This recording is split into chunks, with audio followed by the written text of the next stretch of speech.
Biyahero ang isang Good Samaritan ng Mindanao nagpunta pala sa NBI. Yun, bakit kaya? At Sir Paul may kinausap na, isang So ayun, kumusta mga kanoise? Welcome back sa ating YouTube channel mula kay Kalingap TV. Meron itong pamagat na Pugong Biyahero nagpunta ng NBI at Sir Paul may kinausap na sa NBI. Pugong Biyahero latest vlog today. So again, about nga daw ito, patungkol pa rin ito doon sa sponsor issue, yung sa package issue. So panoorin natin to kasi curious ako bakit napunta na sa NBI. So again, mula kay Kalingap TV, supportahan nyo yan.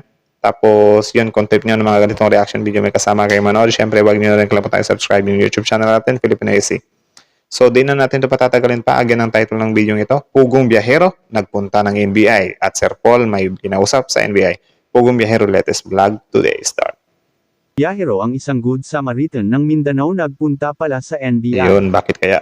At Sir Paul may kinausap na, isang mapagpalang araw po sa inyong lahat mga minamahal nating taga-subaybay ni Sir Paul. Sino kaya yung kinausap niya? Sanay hindi nyo po makalimutan na mag-like sa video na ito. Yun, like the video. At paunawa tapusin muna ang kabuuhan ng video na ito mga mahal nating mga viewers at para malaman ang nilalaman nito. Yun, tapusin. At pakisupport po sa lahat ng ating mga kababayang mga charity vlogger katulad ni Sir Paul at Kalingap Rab at lalo na kay Kuya Val Santos Matubang. Yun.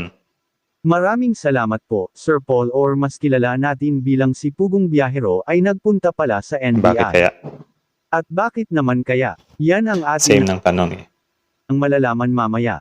Mga minamahal nating taga-subaybay, dahil sa isang issue at sa sponsor na nagbigay ng Balikbayan Box ay marami talagang hindi nagkagusto sa ipinakitang pag-uugali ng sponsor na Nako ito. po. Bakit? Dahil sa kanyang ipinakita at pagiging matapang sa harap ng kamera ay marami ang hindi nagkakagusto sa kanyang ginawa. Oo nga, kasi nga, syempre, marami din kasing nagmamahal kay Pugong Biyahero. Kaya, syempre, kapag ka ina-attack yung idol nila, ay asahan mo na yun na meron talagang re-respect sa'yo. Humahakot ito ng maraming bashers dahil sa kanyang pag-uugali. Yun. Which is hindi naman tama ang kanyang ipinakitang asal. Yun bang makikita mo sa kanya na para bang mapagmaliit siya sa tao at hindi ito nakapag-graduate kahit sa high school lang dahil sa kanyang ipinakitang pag-uugali na sobrang tapang talaga nito? Yun. Bakit kaya ganyan kadalasan ang isang tao kung makaangat lang sa buhay at nakatira sa maunlad na bansa ay ganun na lang makapang lait sa mga tao dito sa Pilipinas? Ouch. Ang binigyan niya ng Balikbayan Box ay isang charity vlogger at dapat hindi na niya ito papakialaman kung saan ibibigay ni Sir Paul ang mga ito dahil sa si Sir Paul ang nakakaalam kung saan ito karapat-dapat na maibigay. I point out lang natin yun.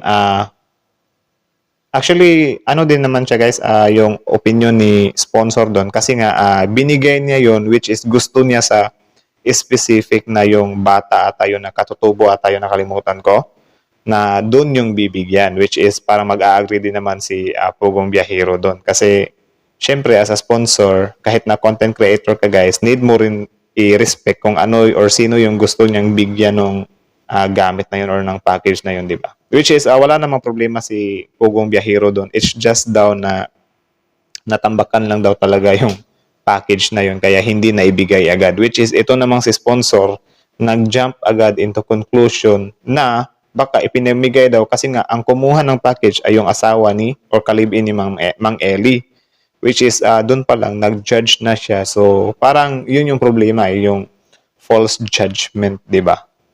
So walang problema yun kung mamili yung sponsor. Tsaka kung sakaling ganyan man na halimbawa gusto ni sponsor na yan sa batang yan ibigay mo tapos hindi papayag si Pugong Biyahero, edi doon pa lang tapos ng usapan, di ba? Pero kapag yan, ipadala mo yan sa batang yan, tapos nag-agree naman siya, yun, dapat din talagang sundin yun, di ba? Pero yun nga, again, nandun pa rin naman yung package, it's just, itong si sponsor ay nag-jump into conclusion agad na baka ninakaw yung package niya.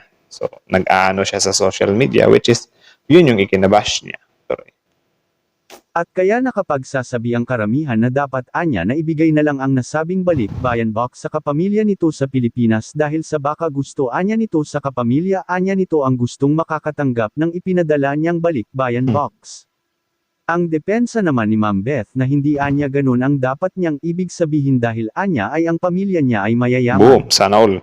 Kung mayaman naman pala ay bakit pa ito nagpupunta sa ibang bansa at kung mayaman naman pala sila sa kanilang estado sa buhay? Kung kayo kaya mga mahal nating mga viewers, ano po kaya sa palagay niyo po? Dahil kung sa akin lang ay mayaman naman pala sila, bakit pa nandoon pa sila sa ibang bansa at mapagpanglait pa sa mga tao na andito sa Pilipinas? At nagbanta pa ang sponsor na ito na pabayaran na lang anya niya ang balikbayan box na ito sa halagang 20,000 pesos. Grabe, no? Kaya tama nga ang May sinabi refund pala. ng karamihan na ang pagpapadala niya ng balikbayan box kay Sir Paul ay hindi ito galing sa kanyang puso at nagpapasikat at nagpapakilala lang ito sa social Nako media. po. Dahil sa alam niya na mapapansin talaga siya dahil sa sikat ang kanyang pinadalhan ng balikbayan box. Nako po. Ito ay nagsilbing aral sa lahat, dapat na kung makipagnegosasyon ka sa isang tao ay susuriin muna ito kung hindi ba ito hihingi ng pabor kung sakali, dahil sa baka ito pa ang dahilan na mapapahamak ang isang tao or isang charity blogger katulad ni Sir Paul. Nako po. At may mga nagsuggest na mas mabuti na anya na magpunta si Sir Paul sa NBI at para ma-report muna ang pangyayari na ito. Okay, so suggestion pa lang pala. Kala ko nagpunta eh. Kaya pala may question mark naman. Ano po ang masasabi niyo po tungkol dito? Please comment and God bless you all.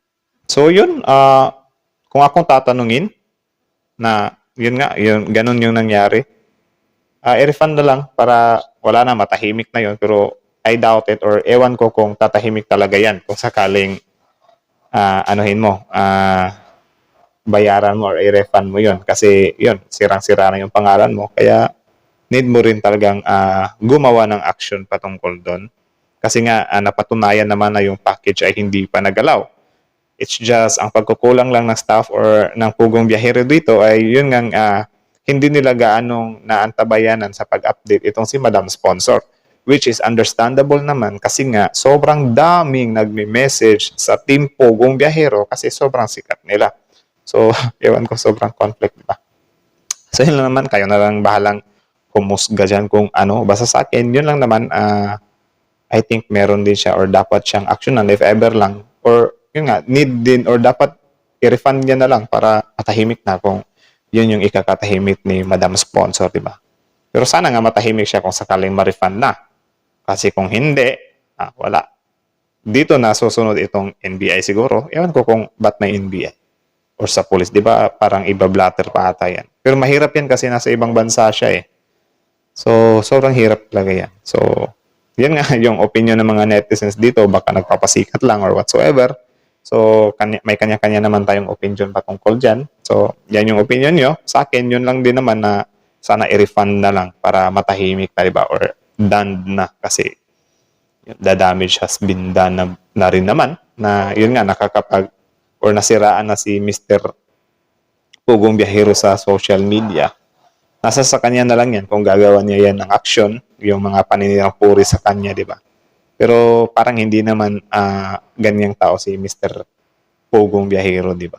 O iwan lang natin kung action na niya ba yan, kakasuhan niya ba yan, or whatsoever.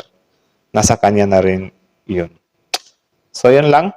Again, Kalingap TV, supportahan nyo yan. Subscribe yun. Original video link nasa description box below. Tapos yun, siyempre, bago nyo iwan yung channel natin, huwag na rin kalimutan subscribe yung YouTube channel natin, Filipino IC. Again, Pugong Biyahero daw, supportahan nyo rin. Kala ko tapos na to eh. Pero parang hindi ito matatapos. It's just natabunan lang talaga tayo sa issue ni Ma'am Jacqueline Jose ngayon. So, for sure, babalik at babalik pa to. Na kay Ma'am Sponsor na lang yan kung mananahimik siya or hindi. Kasi kapag hindi, mas lalo pa tong lalaki. So, sana manahimik na lang din siya. No? At mag-move on na. 25,000 din kasi yun yung pinag-ano ng ano niya eh. So, sana nga i-refund na lang tapos sana manahimik na. Tapos, something like that. So, yun lang naman. Again, Kalingap TV and then Filipino IC. So, that's it guys. Filipino IC is out.